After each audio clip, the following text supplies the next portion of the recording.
Las soluciones tipo dejar el crudo en tierra en el Yasuní apuntan a buscar respuestas de largo aliento. Este proyecto que no es solo de los habitantes del Ecuador, este proyecto es de todos los habitantes del mundo, es dar una señal clara de que vamos a asumir los retos del calentamiento global, no con discursos, sino con hechos. Tenemos en nuestras manos la posibilidad de cambiar la historia, de comenzar a vivir en armonía con la naturaleza y con el resto de seres humanos. Nuestra es la responsabilidad de este rato. Es un tema no solo económico, es un tema ético y por lo tanto político.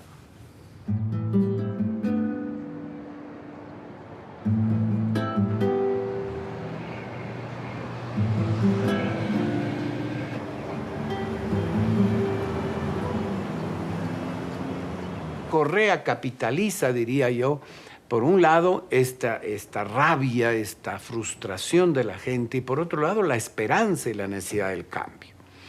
Y Correa, al ganar las elecciones y empezar a poner en práctica las ofertas de campaña, se convierte en el primer gobierno que cumple lo que ha prometido.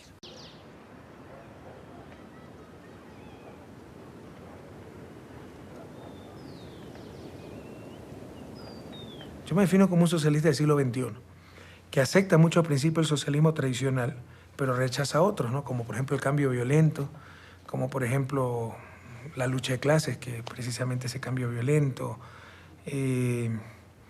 las doctrinas, los modelos, los fundamentalismos, que fueron los grandes errores del socialismo tradicional. Y dentro de ese socialismo moderno, claramente entra el humanismo, ¿no? La solidaridad, etc. Y también respuestas a problemáticas modernas, como por ejemplo un ecologismo, pero un ecologismo inteligente, un feminismo inteligente, ¿ya? Un indigenismo inteligente. Entonces entran todas esas características que deben responder a problemáticas actuales.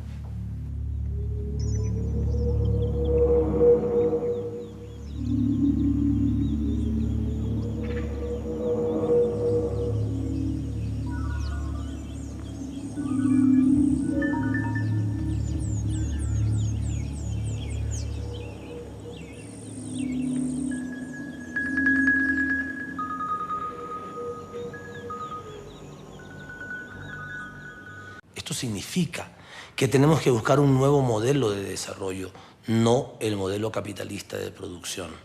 Tenemos que buscar un modelo de desarrollo que ponga en el centro de la acción pública al ser humano, que considere que el ser humano no es un factor más de producción, sino que es el fin de la producción, que es el objetivo de la producción, que es su bienestar, su buen vivir, su felicidad, lo que se busca. Y para lograrlo tenemos que tener bien claro que es el ser humano, es el trabajo, el centro de la atención de la acción pública y no el capital.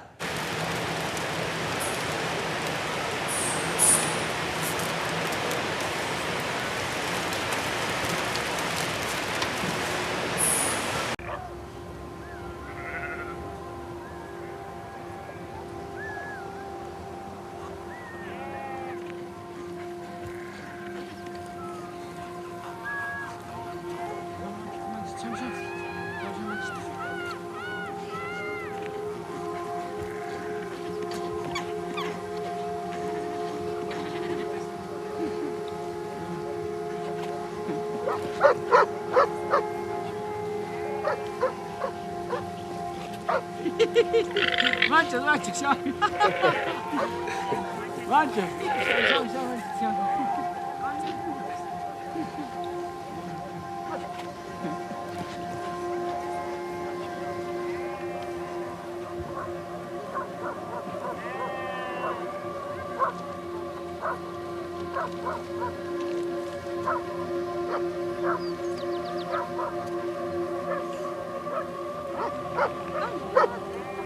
Más allá del petróleo habrá que mirar, porque es el entorno, el Pachamama, el entorno, la Ishpamama.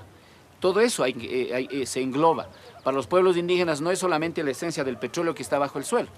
Está mucho más válido lo que está dentro, afuera y arriba. Por eso nosotros hablamos de 3 espacios. Ucupacha, Caipacha, Jahuapacha. Hablamos de los 3 espacios. Entonces el Yasuní para nosotros es que tienen los 3 tiempos. Para nosotros no es solamente el petróleo, parte todo el espacio físico como tal. Entonces nosotros defenderemos ese espacio más allá del petróleo, que es válida en su entorno para captar los recursos para el Estado, pero mucho más vale que la nueva generación a lo mejor se explota, no tendrá ese mismo derecho de conocer lo que es un parque, lo que es una selva, lo que es la esencia de la flora y la fauna, que tiene millones de especies que está en ese espacio.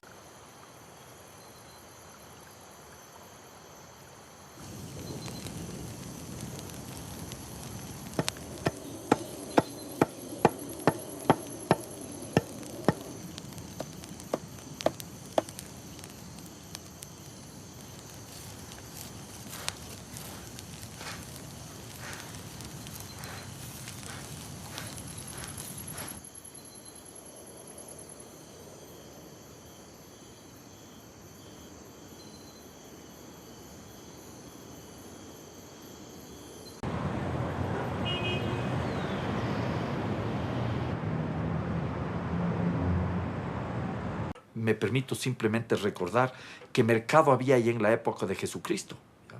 Pero Jesucristo fue muy claro y sacó a latigazos del templo a los mercaderes. Yo creo que hay que sacar a latigazos a los mercaderes que quieren este rato mercantilizar la naturaleza, mercantilizar las relaciones de los seres humanos, mercantilizar la vida política de nuestros países. Esa es la gran tarea.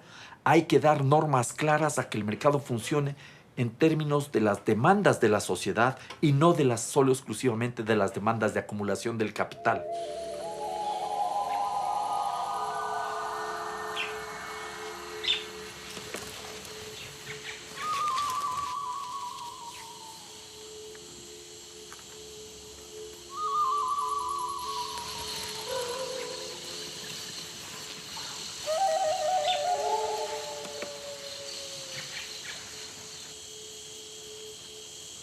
Manejan las cosas en condiciones de chantaje y afectando a nuestros países. Esto lo hacen repetidamente en todos los países del mundo. Por eso el Fondo Monetario Internacional debe morir.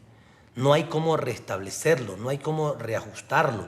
Hay algunos amigos de otros países que nos dicen, bueno, pensemos cómo hacer un cambio en el fondo. No, el Fondo Monetario es un cadáver histórico. Nosotros tenemos que enterrarlo. Igual cosa hay que hacer con el Banco Mundial y crear nuevos organismos de financiamiento regionales que entiendan la realidad de nuestros países y que piensen en el desarrollo de nuestros países. No nos piensen como minas de oro a las que hay que explotar como la colonia.